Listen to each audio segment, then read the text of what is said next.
So, anyway. Oh, it is recording. Okay, good. So, anyway. Oh, by the way, if you hear the music in the background, I apologize. I forgot about. I always hear people saying about the copyright thing. Actually, now that I hear about that, I do apologize. This is. And no, I don't get paid from YouTube or anything like that. So, I should probably just shut that off before I get in trouble for it. In case any money comes back. Hey, you owe us this and this and that. So if that happens, I apologize. I didn't even honestly just realize that. That was out of the clear blue. Anyway, so I learned from about my ex-wife how money was everything. Give everything, spend, give her the best of the best. I wanted nice things too. I believe in quality over quantity. You don't have to have, you know, if you buy what you can afford, but you buy the best of what you can afford. You know, you make sure everything's straight and everything like that. And that's why I've always lived. Needless to say, I tried to buy her the best of everything, from Coach purses. At the time, Coach was really big back then. I don't live in Vegas or anything, so it's not like, oh my God, it's not even a Louis Vuitton or anything like that. Up here, I'm in Minnesota. Up here, Coach was huge. It was just coming around. You got a Coach, you were a thing. I think she ended up with like 5 or 6 Coach handbags, 7 or 8. I don't know. She had all sorts of them. Coach everything. Anyway, engagement rings. This should have played a role into my head what I was thinking, but initially got her a $1,500 engagement ring. And she was happy with it. And when we went to go and start looking at wedding bands and wedding stuff, we went to a business, and they ran my credit because I was only gonna get I just wanted solid bands. That's all I want. I just wanted or a solid band with a diamond in it, or a solid band with a ruby in it. My birth month's ruby. I'm July, so I kind of would rather have the ruby in it. Diamonds are more expensive, but is what it is. They run my credit. Well, they blurted out loud that, hey, I've got enough for $7,500. I'm looking at $750 rings. Whined and cried. Make that a long story short, she upgraded 3 times to a set that was valued over, or a single ring that was valued over $12,000. We break up. She kept the ring. Not cool. Sorry, women, ladies. Doesn't matter what happens. But if you do not get married, that's a promise of marriage. I believe you should return the ring no matter what happens. Even if you think it's out of spite or whatever, hey, he cheated on me. Sorry, it's not yours. He bought that under promise of engagement or promise of marriage. Didn't happen. You should return it anyway. And I'm sure I'll get a lot of messages about that if women write this. Anyway, move forward a couple years, talked to a couple different, met a couple different women, nothing major. All the time, not really making any friends, always kind of just being a loner. Eventually met my ex-wife, who I loved very much. And she had a daughter that I met when she was 13 months, and who I considered to. I don't get to see her anymore, which I regret every day. But we left on turn. We mutually decided to separate, and I don't get to see my daughter anymore. But I understand. Biologically, she's not mine. Legally, I have no responsibility to her. But as far as I'm concerned, for the rest of my life, she will be my daughter. And I could get called up tomorrow saying, "Hey, your daughter or my daughter." I'm not going to say her name. It's hard not to say her name because I love her so much. And I would do anything and everything for her. I don't care. If I even have other children, I'd make sure my children are taken. If I had children with another person, I'd make sure that those children are taken for, making sure everything is taken care of for those children, but still help her out, because that's, as far as I'm concerned, I knew her from the time she was, 13 months till she was over 5 years old. First person to ever, first child to ever call me dad. Trust me. Anyway, we left on separate terms. And at the time, it was weird because I felt like I loved my ex-wife a lot. I was definitely in love with her. Tried to do everything for her. I didn't have the greatest paying jobs at the time, but what I didn't have in great paying jobs, I tried to do other things to coincide with it. She owned her own business. I ran all the errands that she ever asked. I always looked after our daughter when she couldn't be home. I always tried to stay up late so when she got home, either something was made or we could sit down and talk. Um, be honest, I never really cleaned the house. I tried to do the laundry a lot, tried to do the dishes a lot. Um, but um, anyway, we ended up separating. Still never really made any friends. I guess everybody has friends. Um, and we moved to now was I got a job I got a great job. I'm back welding again as a union welder. Um, been there for a year now. Started out through a temp agency, um, and then got hired directly. So I went through my probationary period, got hired on. I'm full union now, so that's great. I'm making great money. Can't complain there. The reason I do these multiple parts is because I just wanted to let you know my back history of where I'm at now in my life, or what I'm even tonight or this morning. It's 4 o'clock in the morning, 4:40 in the morning. But I realized that um,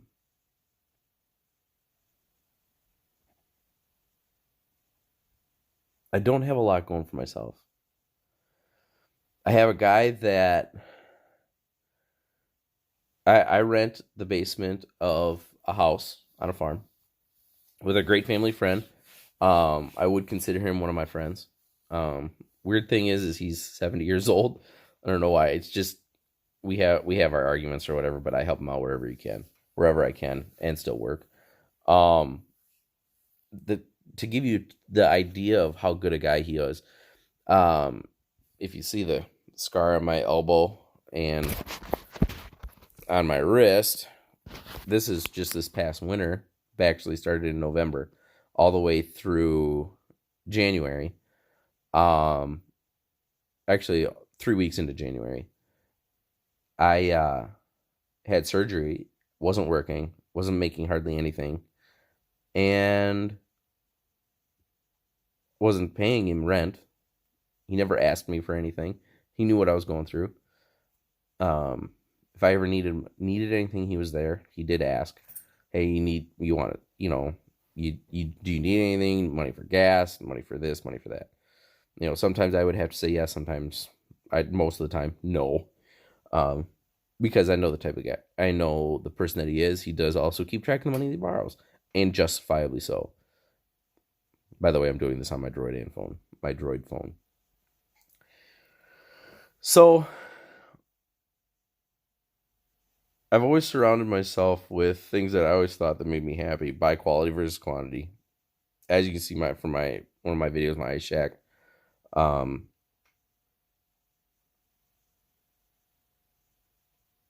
um, One of my ice shacks, or I should say, my ice shack. I probably went way over what I probably should have at the time, but I got a great deal on it. Um, from a company that's no longer in business. Um, I got, you know, I don't have a lot to my name, honestly. When I buy something, I try to buy it so it's gonna last, trying not to wreck it or be careless with it. Um, when it comes, I used to have all sorts of firearms. Those ended up having to all get pawned and stuff. You see, sometimes you got to make sacrifices. Um, I eventually got one. I eventually bought myself one, so I always had something to go and keep busy. Um,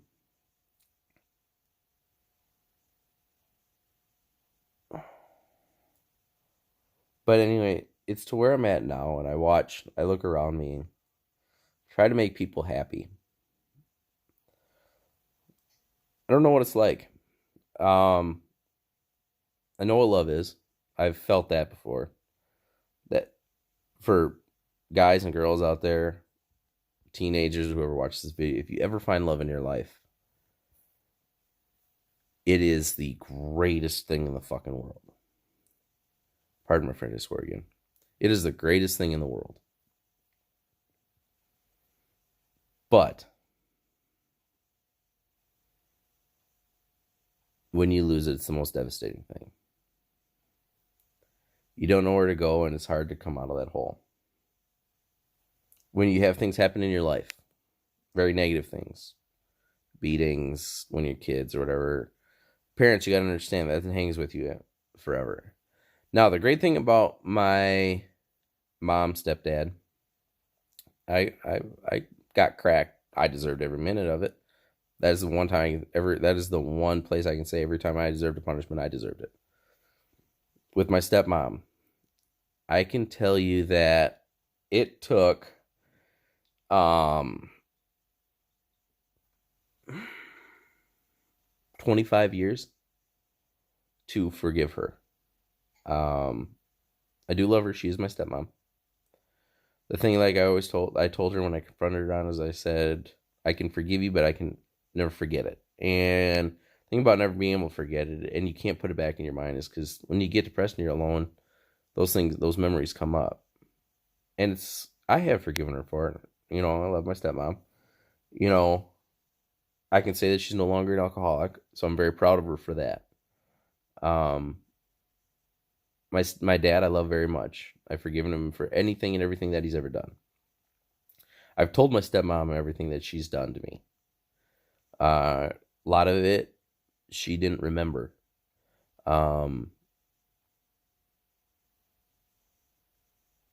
Because she was drunk.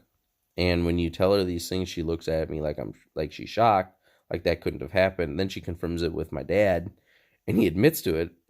Tells her that, yeah, that really did happen, and she's devastated. And she used to say, hey, you know, I walked into a marriage with 3 kids. You know, I didn't know how to act. I was just kind of thrust in there. You had a child of your own, would you have done it to your own child? Type of thing. That's how I always thought. But at that time when I was a kid, I was also kind of a jerk. Didn't like her because I blamed her for everything that happened with my mom and dad. And I hold a lot of those resentments, you know, even today. I remember, you know, I sit here and think I'll tell you right now, I smoke. I smoke cigarettes. Crazy thing is, most people say, oh yeah, I started when I was 10, 12, 14, 15, 16 years old. I didn't. I started when I was 31. Most people are like, well, why did you start then? Family drama. This is before I forgave my stepmom. It was because of those. That was my way of getting away from a situation that could have ended very badly. So I enveloped myself into that. I'm single, which is very hard when you see a lot of love or a lot of relationships around you and people that are happy and everything. Kind of sucks. I see a lot of people doing very well for themselves, and I'm happy for them. I believe that they earned it. I can tell you right now, I'm in debt. I would never ask for money from anybody. But it sucks because when you have nothing, it sucks to not have anything. That when you see, okay, hey, I've got an ice shack, yay. But what does that get me? Nothing. I work hard. I try, you know, every time I think, hey, I'm going to pay off my debts. You know, $25,000 school loan. This is back from 20-something. 2009, I think, is the last time. So needless to say, that compounded a bunch of interest. The government loan ended up going to default. I'm getting garnished. I'm trying to pay it off that way. It's bad for my credit. My credit score sucks. Try to pay what I can and make what I can. Kids, don't ever start smoking. Jesus. Number one, it's horrible for your health. Number two, it's horrible for your wallet. Um, but I sit here and I think what am I doing? I don't know what to do. You know, I get down on myself a lot. I don't cry myself to sleep or anything like that. Um, Bust my butt at work, try to get employee, not employees, but employers, from supervisors on up to understand things. And they have a bullheadedness about them that is unbelievable. But yeah, so I guess that's where I'm at right now. It's like I don't know where to go. I'm not looking for sympathy or anything like that. I just wanted to post what my thoughts are, where my mindset is. I'll probably do, instead of just trying to figure out who to talk to, I think I'm just going to talk to my phone and YouTube so people out there can understand that, when you see something that's great, I could pull my ice shack out on the ice right now. And I would have people come up to me and say, "Hey, do you like that shack? I've heard those are amazing shacks." And it is. It's the best shack on the market. As far as I'm concerned, there are people that would say otherwise. And that's all paid off and everything. I paid cash for it at that time when I got it. Got a brand new sonar, got a brand new auger, got top of the line, everything, custom poles, everything. Everybody's like, "Wow, you must be really doing good." And my answer is always the same. I'm doing all right. If people knew. I can say this. There are people in my life that when they see me, they know I'm there for them. But yet they're there for me as well. My sister and brother-in-law, when I broke up with my ex-wife, I actually moved into my truck. I didn't want to ask for anybody's help. I felt like it'd be a burden. They found out I was living out of my truck. First thing they did is actually that and where I was working at the time. Everybody found out I was living out of my truck. I just moved into my truck and was just sleeping in my truck. And they asked if everything was all right, and I tell them, "Well, yeah, everything's fine, until they found out I was living in my truck. My boss at the time, they found out I was sleeping in my truck, and they refused to let me sleep in there one more night. I told them, "No, you don't have that choice. I'm not coming to live with you." I ended up hiding my truck while, I'd go to work and I'd drive away, and I'd hide so they couldn't find me. And then I'd come to work the next day, obviously. My brother-in-law found out, except he knew everywhere that I would possibly go. Why? Because he knows me, and obviously he's married to my sister. They found me and told me that I was going to come live with them. And when my boss found out I found a place to stay with my sister and brother-in-law, he told me he'd take off 3 days of work. I moved in with them, and I did not come out of their basement for 3 days. Bawled my eyes out for 3 days. Slowly and slowly, if people believe in a high power, great. I believe in God. I don't go to church, but I still believe in the big man. I thank God every day that they were there, because he helped me get my self-esteem back. And he probably doesn't know this, but every day I go out there, every weekend, I always try to find out, "Hey, you doing anything this weekend?" Not to go party with them, see if they need help on their farm that they just bought. What can I do to help? Or if they want to go out and party, "Hey, I'll sober cat for you." I don't care.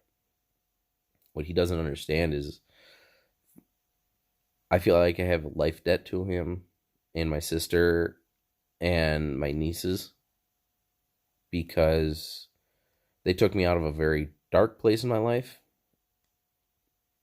to being very positive, getting a great job, where even I got a job right away, and then I struggled. I lost a job, and then I found this job, and then I was great.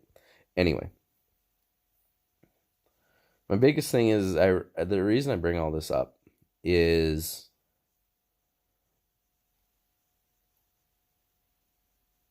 I realize I don't have a lot of friends in life. I don't know how to talk to people. I don't have girlfriends.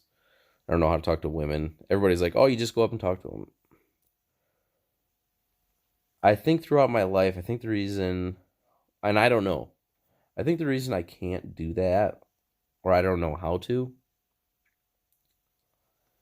is all my life when it's come down to women,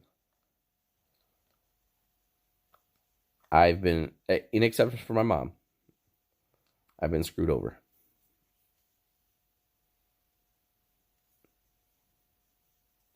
And and the thought of not knowing how to go and approach women, knowing that I've been screwed over, but and not going in. Okay, I'm not going into it. Going to go over there and talk to her because I know something's going to happen with it. But it's the fact is, how do you go up to a woman and talk to them when you don't know who they are, how to talk to them, blah blah blah blah. I can go and crack jokes all day, but I don't know how to talk to women. I don't know. I don't know how to make friends. Which is why I do consider myself a loner, in that terms. I keep to myself. I'm very introverted. I love the outdoors, love sports, but as in fishing and stuff like that, water skiing, shooting sports. But I just find myself struggling. Every day I wish that I could just say, "Hey Ryan, you just won the Northland jackpot, the lotto, or a Minnesota State lotto or whatever, and all your things are cured. Pay the taxes on that. You got enough money. You're debt free. Here you go. Bang, done. You're starting off at square one, but you don't have anything left. This is all you got. You got enough to pay off all your debts, but you're debt free. You're zeroed out. Sometimes I think, God, how great would it be to win the Powerball? I always say, the sad part is I always said that I'd pay off my debt, pay off all my friends' debt, which obviously I don't have a whole lot, if any. The guy I'm staying with now, obviously, another friend from my first elementary school that I went to, when I knew his family. He was actually a neighbor first. I'd do anything to help his family out.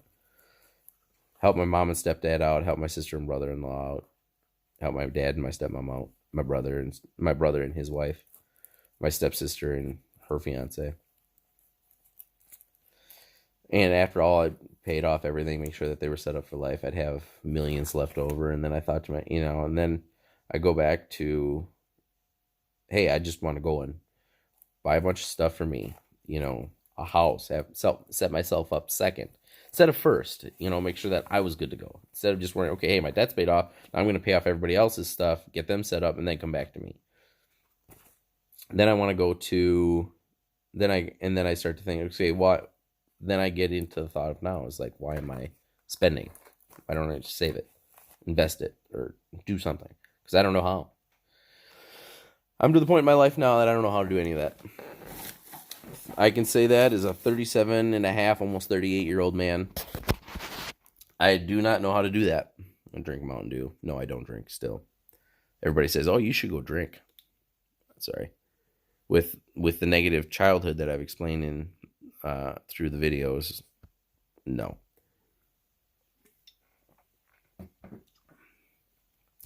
I refuse to. I might have, if I know that I've got a sober cab and I'm either not leaving a house or somebody is driving me completely stone cold sober, then I might. Other than that, usually not. But that's where I'm at. It's like, I don't know what to do anymore. Like I said, I'd never do anything stupid. Excuse me. I'd never do anything stupid to myself. I'd never hurt myself or do anything. I'm not that person. I was back in the day, but I had a very weird, eye-opening dream, I guess you could say, when I was suicidal back in my younger years. That turned me away from ever thinking that way again. But I get very, I don't know if it's depression or just being down, and then not having anybody to talk to, not having answers. So this one's running 25 minutes, a little bit longer. So I'm gonna stop this one and then come back to it to where I'm at now. Now that we're caught up to now, so you know a little bit of my back history, and then I know where we're at, and I'll keep talking.